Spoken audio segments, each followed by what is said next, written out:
Check out this tweet. Western Maryland, literal MAGA country with flags and signs everywhere, surrounded by Republican districts to the west, but still broke for the Democrats after a week of late counting. Elections today are all about how the votes get cast, not about how people actually feel. Take a look at this beautiful little handlebar there in Maryland. You see that thing? Now look at this tiny little strip. You mean to tell me that this river right here that cuts along here, that as soon as you cross that, you immediately go like, I no longer like Donald Trump. Now I'll vote Democrat. I assure you that's not the case. You drive along this, and just like the districts of the north and of the south, it is MAGA country with Trump flags, Trump signs. Now, how did this district, after redistricting, which became an R+ district, go Democrat? It's the way the votes get cast. Mail-in voting, favoring ignorant people who don't care. They were projecting that this would go Republican to Neil Parrott. And then at the last minute, they started counting new ballots. Then slowly the Democrat flipped. And as soon as he did, they called it. Nothing is going to matter moving forward because it's exemplified right there. So, we can talk about DeSantis doing everything right. But when it comes to the national level, if we have the Democrats in control of a machine, that it doesn't matter if you know what's going on and vote. They're going to find people who don't know and don't care, and they will outnumber you. Again, that's why I'm not selling you on the federal government here, and I'm not selling you on the grander project. I'm saying certain states can do it right. And if you care about any of these things, then you have to think about your life very seriously. And every time I tweet that out, you can move, well, it's not easy to move. Yeah, it's not easy to move. Whether you're single, whether you have a family, your grandparents, you got kids, whatever, you have no money, you're rich. Everyone has their own considerations, but it is your life and you have some capacity to do something in your life. And you got to decide what you want to do. Could they set up state elections so that you could vote online and use like a blockchain to confirm the votes? Could they do that without the federal government saying, no, you're not allowed? I think that would be worse. Could a state do it? I suppose a state could do it. I don't know that. You'd log in and you'd log into your account and it would say, thank you for voting. And you go, I didn't vote though. And they would say, it's on the blockchain. You can't change it. And you'd be like, but I didn't vote. I didn't log in. Yeah, you should be able to confirm it. You got to be able to confirm your own vote. But I feel like voting on paper, giving it to Dominion or another corporation to tally the votes in secret is like sticking your finger in a light socket over. And it's like, I still don't know if they cheated or they didn't cheat. Paper ballots. You need to know. In a box. You need to verify. Yeah. Even that, who's counting it? It's unverifiable. I want a verified election. What do you mean it's unverifiable? Someone takes it, says, thank you, we're going to count this honestly. They go to someone else and they're like, yeah, we counted it honestly. That's right. You get an independent, a Democrat or Republican, and whichever other party is like Libertarian, and they all watch the count. I don't want 4 people to decide to verify for me. I want to verify my own vote. I don't need other people there doing it for me. Well, in Florida, you could verify your vote, that you voted online. You get a receipt. I did at least. And it's like, here's where you voted. Here's who you voted for. Like the count should be happening by a computer in public. Yeah, I think we should follow what Florida did. I think Florida made a lot of mistakes, especially in 2000, but I think they shaped up. They know they have 99% of the vote counted by midnight. That's impressive. That's something that we should strive to, of course, achieve as well. That's something that I think should be universally put out. I think it was Stalin that said it doesn't matter who votes, but it's who counts. No, that was Biden. Oh, Biden said that? No, I think it was Stalin first, and then Biden said it. No, I know. Yeah, but Biden did say it. So, and I fully agree with that. If other people are counting your vote for you, then that's a problem. You should be. Here's the answer. Shows like this are fantastic. Shows like yours and Luke's, but we're preaching to the choir. I think culture is everything. So almost all this, I think basically everything we've invested in at Timcast, from all of you becoming members at timcast.com, has been cultural. It doesn't mean we're going to be Disney, but we're certainly going to try and have cultural influence making music. We're working on a video game. We're working on a show. We're working on now movies, because you need to instill your values in cultural things. There needs to be an industry where artists can thrive. There needs to be an opportunity for that guy who works for Disney to say, you know what, I'm not making this woke movie. I'll go work for someone else. Right now, there isn't. Every company is doing the ESG BS. So these people are like, if I speak up, I'll lose my job. Okay, well, we need to build that out. The Daily Wire's got an apparatus for it. We're slowly expanding that. You just need to keep doing it. And a society will grow great when men plant trees whose shade they know they will never sit beneath. So maybe in 50 years, maybe in 100 years, I'll long be dead. And there will be some weird Timcast company that's got libertarian, freedom-loving, liberal values or whatever, and it supplants or displaces the weird woke ESG stuff. and agree. then we inspire young people If to you build it, they will come. It's Yeah. something like that. Like, you may as well try to do something on your own to defeat this thing rather than saying, oh my God, if I only had that politician. There are going to be a couple transformational ones. Obviously, I feel that about DeSantis, but let's just make Yeah. it. Let's hire a bunch of young TikTok influencers to just talk about how uncool it is to vote Democrat. They won't vote Republican. They'll just say voting for Democrats is so lame. You're so lame. I can't believe you would do that. did you see the thing the other day where Biden brought the TikTokers into the Oval Office and Oh, then they staged this idiotic Q&A, and one of the questions is, should Elon Musk be looked at by the federal government? And then he fumbled, of course, through the answer. But it's like, Yep. that's what I mean about everything's fake. It's all BS. We can see it. We've looked behind the curtain. We've seen the wizard. We know he ain't the all-powerful Oz.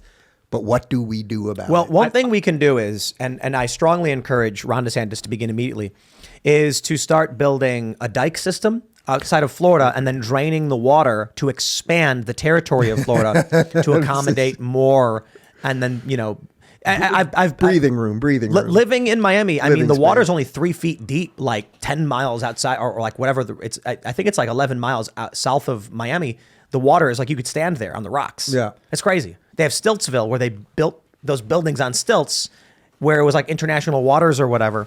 I've been there. It's crazy. So you want to literally like expand the land of Florida?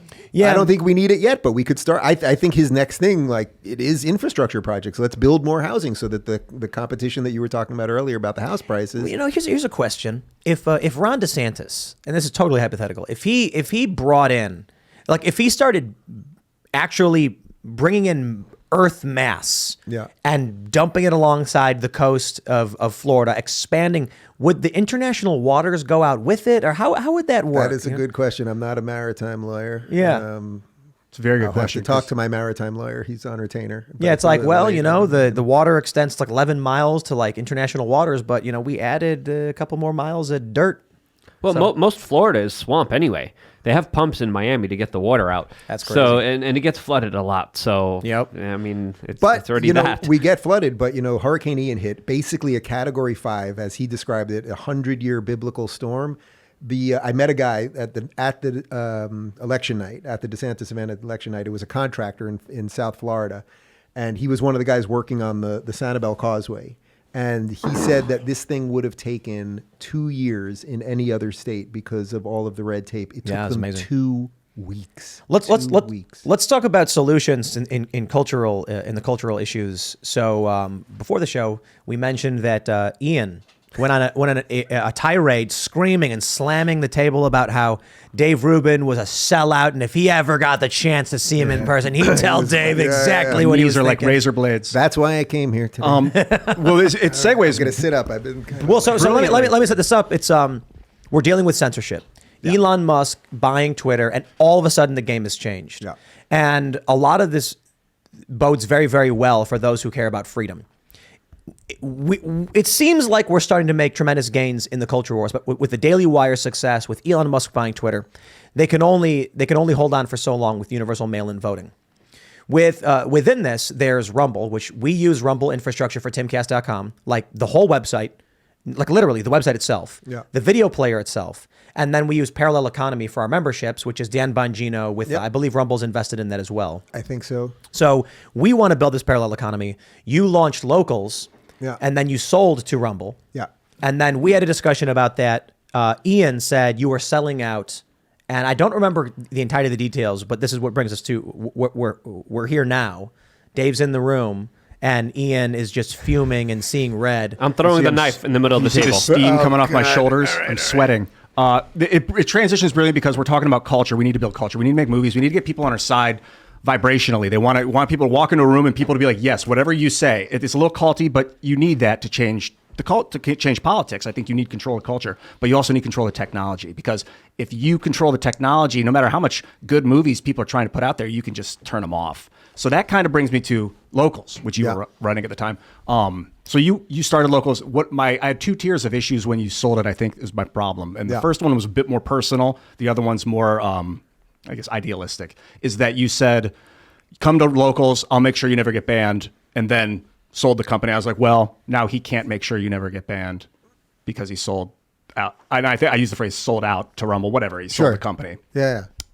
The other one is that I'm just concerned with corporate conglomeration and proprietary software, because if Chris gets killed, Chris Pavlovsky, if something happens to him, and then someone else just owns everything, all the code. So I think that we need to free the software code. So I get what you're saying. That's a separate issue, but the one issue that we brought up that I thought was really important was they're doing the SPAC deal, which means they're going to go public. They're through it now. Right. Oh, you mean back then when you were having the discussion? Yeah. So that means BlackRock, State Street, and Vanguard will buy chunks of this company, and then it will be absorbed into that machine. So let's just do one thing at a time here. So first off, on the why. So in essence, we merged. The companies basically merged. I will tell you 100%. Honestly, I sold all for stock because I believe in it. I did not take any cash in the deal.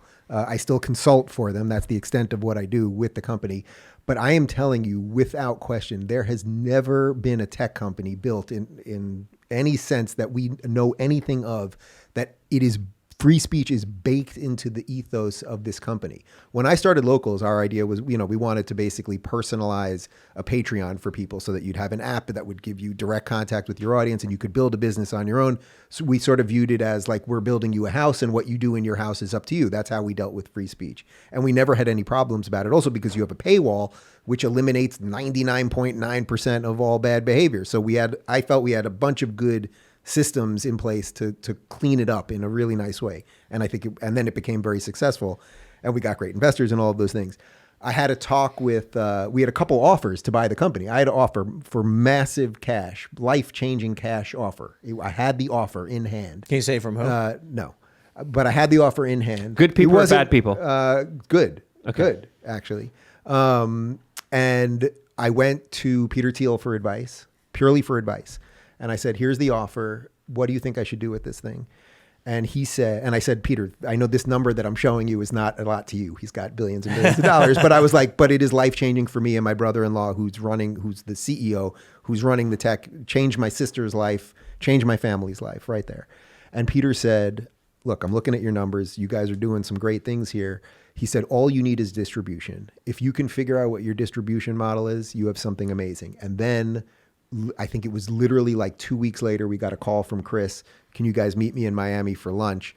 And we were thinking, okay, we can partner up with them somehow. We'll figure out something. And Chris, I think the water wasn't even poured. I think the woman was coming over with the water. And he was like, let's figure out how to merge and do this thing together.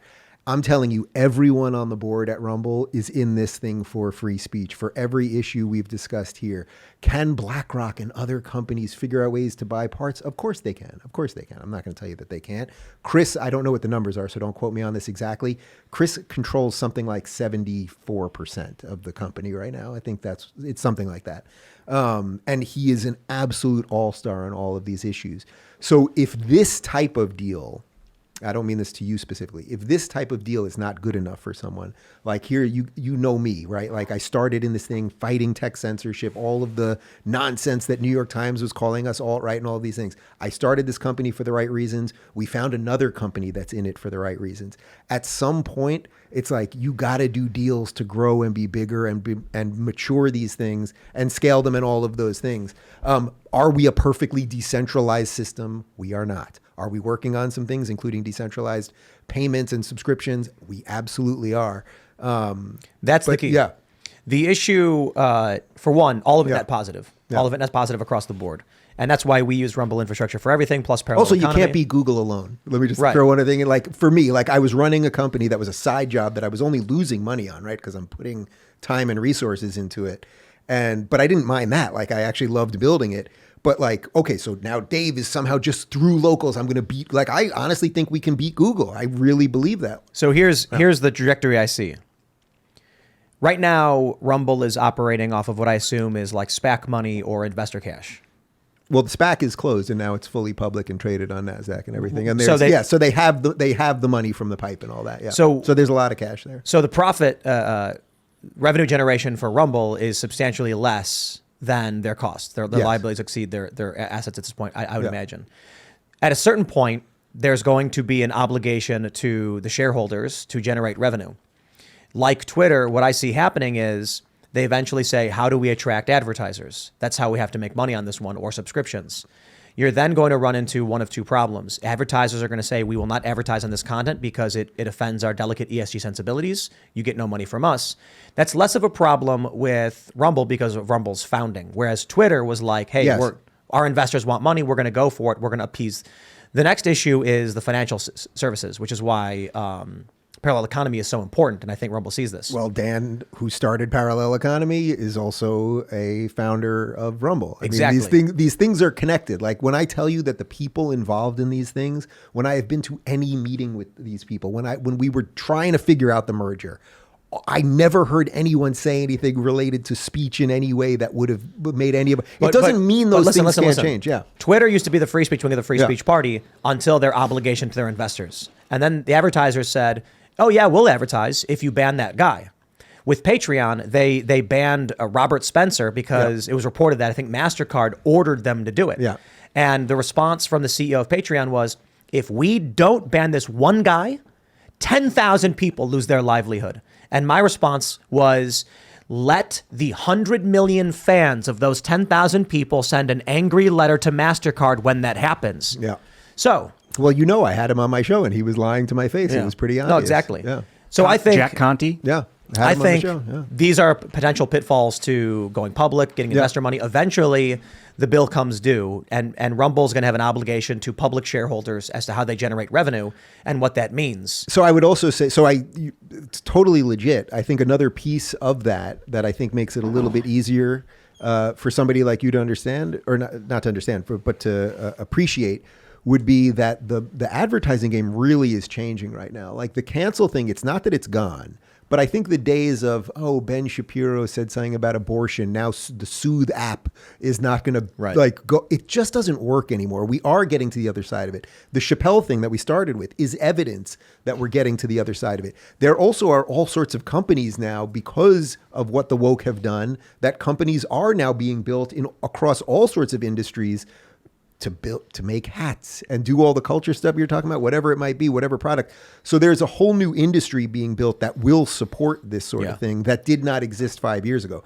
That's just a reality. But yes, some of this stuff has to be played out. And yes, when you're a public company, you have different obligations than a purely private company. Elon owns this thing now.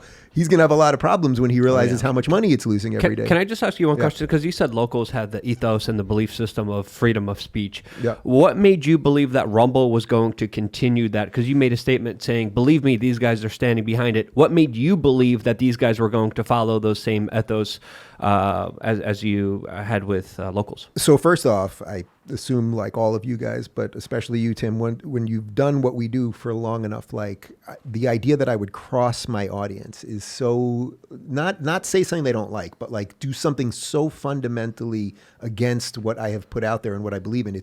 I physically would not be able to do it. So I knew that I couldn't just sell it and be like, all right, and now they're going to screw all you guys, and I wouldn't do that. It's against who I am, but that's not the answer you're looking for.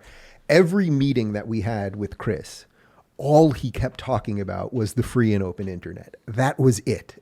Every time we would get into more nitty gritty stuff, he would punt some of that to the tech guys, because what he wanted to talk about was saving the internet. This is a guy who's from Toronto, Canada, dealing with if you think about everything that Canadians have dealt with in the last 2 years, COVID, and how could we help the truckers? Like we were doing all sorts of stuff. Every single person, the board now, I know the board, like these people are in it for the right reasons. It is not the perfect force field for some of the reasons that you mentioned, but it's pretty damn good. Thanks for watching this clip from the Timcast IRL podcast. Hang out with us live Monday through Friday at 8 p.m. and become a member over at timcast.com for uncensored, members-only shows exclusive. Thanks for hanging out, and we'll see you all next time.